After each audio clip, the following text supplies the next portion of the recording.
Cyborg Manifesto. Contemporary science fiction is full of cyborgs, creatures simultaneously animal and machine, who populate worlds ambiguously natural and crafted. Modern medicine is also full of cyborgs, of couplings between organism and machine, each conceived as coded devices, in an intimacy, and with a power that were not generated in the history of sexuality. Cyborg sex restores some of the lovely replicative baroque of ferns and invertebrates. Cyborg replication is uncoupled from organic reproduction. Modern production seems like a dream of cyborg colonization work, a dream that makes the nightmare of Taylorism seem idyllic. And modern war is a cyborg orgy, coded by C3I, Command Control, Communication Intelligence, an $84 bill, line item in 1984's U.S. defense budget. I am making an argument for the cyborg as a fiction mapping our social and bodily reality, and as an imaginative resource suggesting some very fruitful couplings.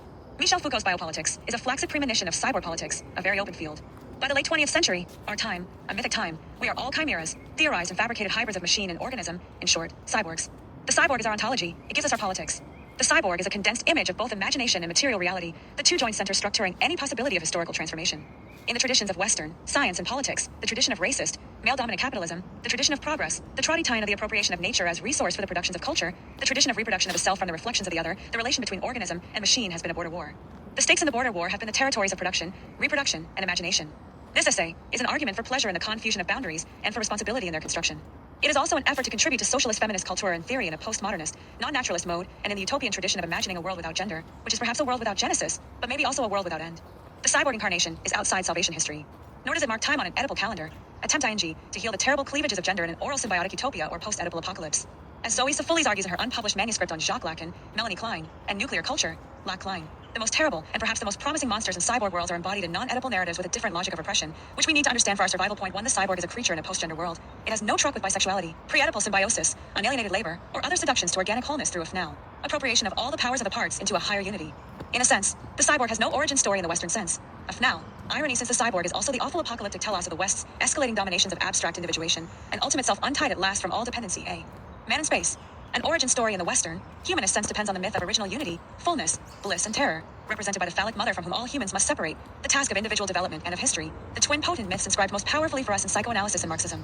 Hilary Klein has argued that both Marxism and psychoanalysis, in their concepts of labor and of individuation and gender formation, depend on the plot of original unity, out of which difference must be produced and enlisted in a drama of escalating domination of woman nature. Point 2. The cyborg skips the step of original unity, of identification with nature in the Western sense. This is its illegitimate promise that might lead to subversion of its teleology of Star Wars. The cyborg is resolutely committed to partiality, irony, intimacy, and perversity. It is oppositional, utopian, and completely without innocence. No longer structured by the polarity of public and private, the cyborg deafens a technological polis based partly on a revolution of social relations in the oikos, the household. Nature and culture are reworked. The one can no longer be the resource for appropriation or incorporation by the other. The relationships for forming wholes from parts, including those of polarity and hierarchical domination, are at issue in the cyborg world. Unlike the hopes of Frankenstein's monster, the cyborg does not expect its father to save it through a restoration of the garden, that is, through the fabrication of a heterosexual mate, through its completion in a finished whole, a city and cosmos.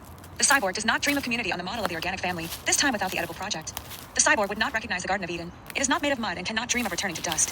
Perhaps that is why I want to see if cyborgs can subvert the apocalypse of returning to nuclear dust in the manic compulsion to name the enemy. Cyborgs are not reverent. They do not remember the cosmos. They are wary of whole-ism, but needy for connection. They seem to have a natural feel for united front politics, but without the vanguard party. The main trouble with cyborgs, of course, is that they're the legitimate offspring of militarism and patriarchal capitalism, not to mention state socialism. But illegitimate offspring are often exceedingly unfaithful to their origins. Their fathers, A for all, are inessential. I will return to the science fiction of cyborgs at the end of this essay, but now I want to signal 3 crucial boundary breakdowns that make the following political fictional analysis possible. By the late 20th century in U.S. scientific culture, the boundary between human and animal is thoroughly breached. The last beachheads of uniqueness have been polluted if not turned into amusement parks. Language, tool use, social behavior, mental events, nothing really convincingly settles the separation of human and animal. And many people no longer feel the need for such a separation. Indeed, many branches of feminist culture affirm the pleasure of connection of human and other living creatures. Movements for animal rights are not irrational denials of human uniqueness. They are a clear-sighted recognition of connection across the discredited breach of nature and culture. Biology and evolutionary theory over the past 2 centuries have simultaneously produced modern organisms as objects of knowledge and reduced the line between humans and animals to a faint trace, re-etched in ideological struggle or professional disputes between life and social science. Within this framework, teaching modern Christian creationism should be fought as a form of child abuse. I want to conclude with a myth about identity and boundaries that might inform late 20th century political imaginations. I am indebted in this story to writers like Joanna Russ, Samuel R. Delaney, John Varley, James Tiptree Jr., Octavia Butler, Monique Wittig, and Vonda McIntyre. 28. These are our storytellers exploring what it means to be embodied in high-tech worlds. They are theorists for cyborgs. Exploring conceptions of bodily boundaries and social order, the anthropologist Mary Douglas should be credited with helping us to consciousness about how fundamental body imagery is to worldview, and so to political language. But there are also great riches for feminists in explicitly embracing the possibilities inherent in the breakdown of clean distinctions between organism and machine, and similar distinctions structuring the Western self. It is the simultaneity of breakdowns that cracks the matrices of domination and opens geometric possibilities. Rosie Braidotti, Transversal Post